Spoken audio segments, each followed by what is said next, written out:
Mistakes అనే topic గురించి discuss చేద్దాం. కొంతమంది మేము అసలు మిస్టేక్స్ చేయము అనుకుంటారు. మీరు అసలు లైఫ్లో మిస్టేక్స్ చేయకుండా అనేది పాసిబుల్ అవ్వదు. అట్లని బ్లైండ్గా, ఫూలిష్గా, ఇగ్నోరెంట్గా, కామన్ సెన్స్ లేకుండా అలాంటి మిస్టేక్స్ చేయకూడదు. మనం అంత అలర్ట్గా ఉండి ఒక్కోసారి జరుగుతాయి మిస్టేక్స్.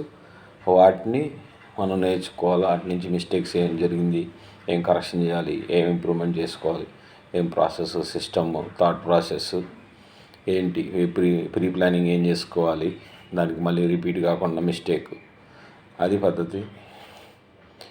అన్ని మిస్టేక్స్ మనమే చేయాలని లేదు. మన పక్కన చుట్టుపక్కల వాళ్ళు కూడా ఏం చేస్తున్నారు మిస్టేక్స్, చదువులో కావచ్చు, బిజినెస్లో కావచ్చు, లైఫ్లో కావచ్చు, పర్సనల్ లైఫ్లో కావచ్చు. సో ఎటువంటి మిస్టేక్స్ జరుగుతున్నాయి, మనం ఎలా ప్రివెంట్ చేసుకోవాలో మనం నేర్చుకోవాలా. అన్నీ మనమే చేయాలని కాదు. Observation important. ఒక ఆఫీస్లో కానీ, ఇంట్లో కానీ, కొన్ని చోట్ల ఫ్రెండ్స్ దగ్గర కానీ, కొన్ని చోట్ల మనకి తెలియని రూల్స్ ఉంటాయి. అది మనం జాగ్రత్తగా గమనించాలి. కొంతమంది ఏంటంటే అది అబ్జర్వ్ చేయకుండా అనవసరమైన రిస్క్లో పడి మిస్టేక్ చేసి తర్వాత అనవసరమైన సంజాయిషీలు ఇచ్చుకోవాల్సి వస్తుంది. సో నువ్వు కావాలని మిస్టేక్ చేయాలనుకునే వాళ్ళు కొంతమంది ఉంటారు. సో వాళ్ళ గ్రోత్కి నువ్వు అడ్డుపడవచ్చు, వాళ్ళకి నువ్వు అడ్డుపడవచ్చు, లేదా నువ్వు నచ్చకపోవచ్చు. సో నువ్వు జాగ్రత్తగా ఉండడం నేర్చుకుంటే మిస్టేక్స్ చేయకుండా కాపాడుకోవచ్చు. కొన్ని రిసోర్సెస్ మనం చుట్టుపక్కలే ఉంటాయి, మనకి అవైలబుల్ రిసోర్సెస్. దాన్ని స్టడీగా అర్థం చేసుకోవటం, స్టడీ చేయకపోవటం, తెలియకపోవటం వల్ల కూడా పొద్దుకులు వేరే వాళ్ళ మీద డిపెండ్ అవ్వటం వల్ల కూడా మిస్టేక్స్ జరుగుతాయి.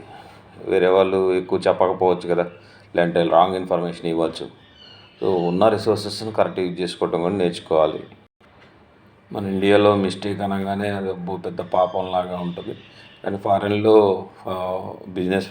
First business failures club, second business failure club, ఇలా చాలా ఉంటాయి. ఎందుకంటే మిస్టేక్స్ అన్నీ జాగ్రత్తగా ఉండి కూడా నువ్వు మిస్టేక్ చేసినప్పుడు కొన్ని నేర్చుకుంటావు. అలానే మన శక్తి, స్ట్రెంత్, వీక్నెస్ క్యాలిక్యులేట్ చేయకుండా అనవసరమైన రిస్కులు తీసుకుని మిస్టేక్స్ చేస్తారు కొంతమంది. సో అది అనవసరం. మనకి, మన ఫ్యామిలీకి, మన మీద డిపెండ్ అయిన వాళ్ళకు కూడా రిస్క్. మన రిస్క్ పొటెన్షియల్ ఎంత, నష్టం వస్తే మనం భరించగలమా లేదా, లాభం వస్తే అందరికీ బాగానే ఉంటుంది, నష్టం వస్తే హ్యాండిల్ చేయగలమా లేదా అనేది కూడా చూసుకోవాలి. ఈ ప్రాసెస్లో ఒక్కోసారి కొన్ని ఆపర్చునిటీస్ పోతాయి, పర్లేదు. ఎందుకంటే సేఫ్టీ నెట్ బ్రేక్ కాకుండా చూసుకోవటం ఇంపార్టెంట్ వీడియోస్ని కొంచెం లైక్ చేసి, సపోర్ట్ చేసి, షేర్ చేయండి. చాలామంది చేయట్లేదు. Thank you. Subscribe to channel.